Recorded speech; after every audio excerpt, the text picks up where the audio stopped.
اچھا دجال نکلے گا، ایک روایت ملتی ہے حضرت تمیم داری کی، جی ہاں جی، کہ کشتی کے تھپیڑے صحیح مسلم کی ہے کہ 1 مہینے بعد انہیں ایک ساحل پہ ان کی کشتی ٹکرائی، اس کے بعد جساسہ والی حدیث، اور میں اندر جاؤ دجال جکڑا ہوا ہے۔ اچھا ایک بات بتائیں علی بھائی، آج کے دور میں 2023 میں موجود ہے، سیٹلائٹ کا دور ہے اور ترقیوں کا دور ہے، کون سا ایسا جزیرہ ہے جو کہ دنیا سے غائب ہے؟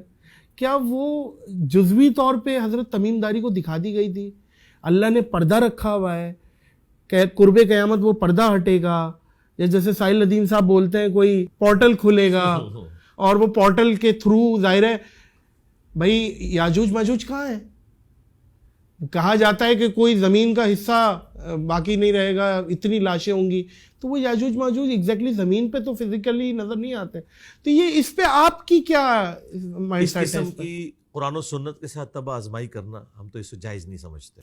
صحیح، جتنا نالج ہمیں قرآن و سنت کی روشنی میں بتایا گیا ہے ہم اس کے بعد اس پہ کلام نہیں کریں گے، ہم لاجیکلی آپ کو بتاتے ہیں۔ یہ اللہ تعالیٰ نے قرآن پاک میں بھی یاجوج اور ماجوج کے بارے میں فرمایا کہ اللہ تعالیٰ جب چاہے گا انہیں کھول دے گا، جب تک اللہ تعالیٰ نے نہیں کھولا ان کو، چاہے وہ اس پلانٹ ارتھ پہ بھی ایگزسٹ کرتے ہوں، پردے میں رہیں گے، کسی فزیکل انسٹرومنٹ کے ذریعے آپ اسے ڈیٹیکٹ نہیں کر سکتے۔ اچھا اس کے میں آپ کہیں گے اس کا ثبوت، میں آپ کو ثبوت دیتا ہوں، مجھے بتائیں صحیح مسلم میں حدیث ہے کہ نبی علیہ السلام نے شب معراج بیت المقدس میں تمام انبیاء کی امامت فرمائی، باقی انبیاء تو برزخی طور پر آئے تھے، دنیا سے تو جا چکے تھے، ان کے بارے میں تو آپ کہہ سکتے ہیں کہ وہ فزیکل نہیں تھا بلکہ ایک برزخی معاملہ تھا، خواب بھی نہیں تھا لیکن برزخی معاملہ تھا۔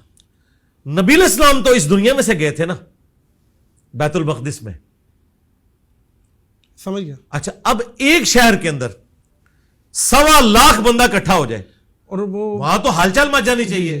یروشلم میں تو چند سینکڑوں کی آبادی تھی، 1.25 لاکھ بندہ کہاں تھا؟ اس مسجد میں 1.25 لاکھ بندہ آ سکتا تھا؟ مجھے بتائیں، آج بھی نہیں آتا۔ ہاں یہ موڈ ہے، برزخی موڈ ہے۔ اچھا ٹھیک ہے، اب یہ اللہ تعالیٰ کے پردے ہیں، خدا کے لیے انہیں فزیکل ان پردوں سے نہ کریں۔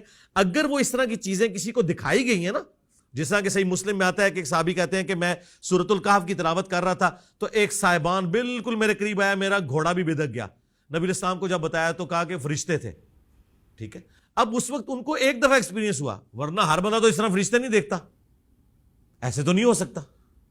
اسی طریقے سے صحیح مسلم میں حدیث ہے، عمران بن حسین ایک صحابی تھے، وہ فرشتوں کا سلام سنا کرتے تھے، دیکھا انہوں نے بھی نہیں۔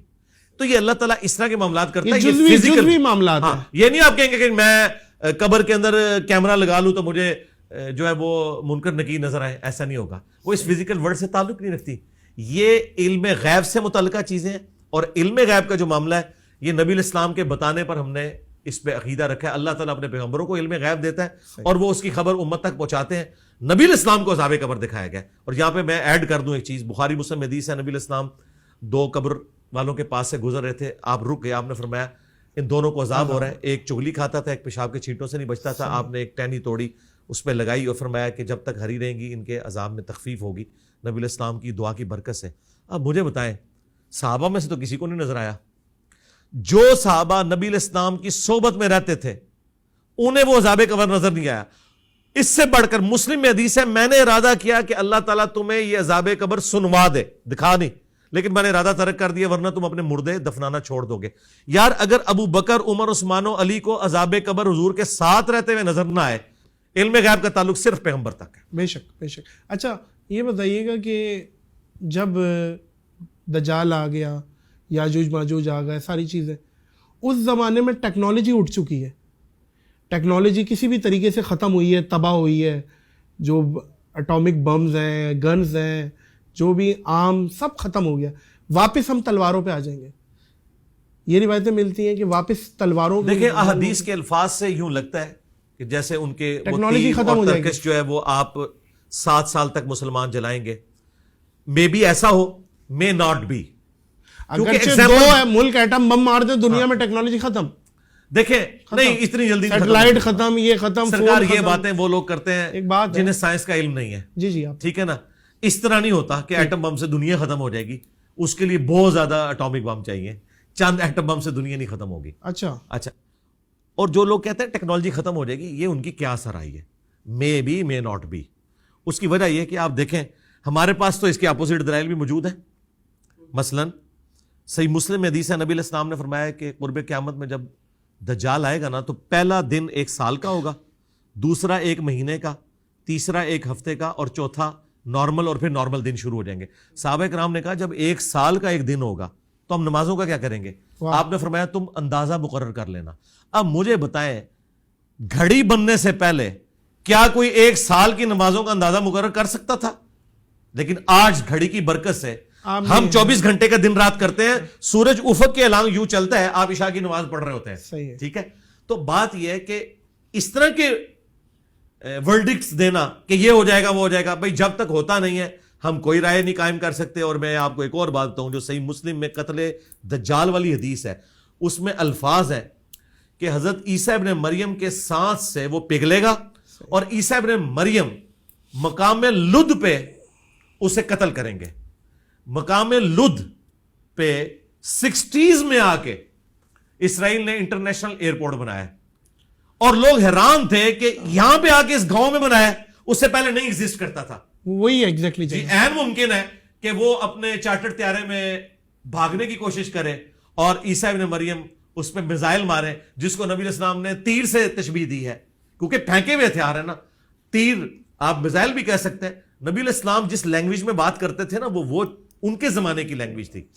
آج کے زمانے میں اس کو ٹرانسلیٹ کرنے کے لیے نبی علیہ السلام نے اسی زمانے کی لینگویج کو استعمال کرنا ہے. آپ آج کے زمانے کی لینگویج نہیں یوز کر سکتے تھے, ورنہ آپ کی جو بیست خاصہ تھی جن لوگوں کی طرف, انہیں تو وہ کمیونیکیشن گیپ تھا.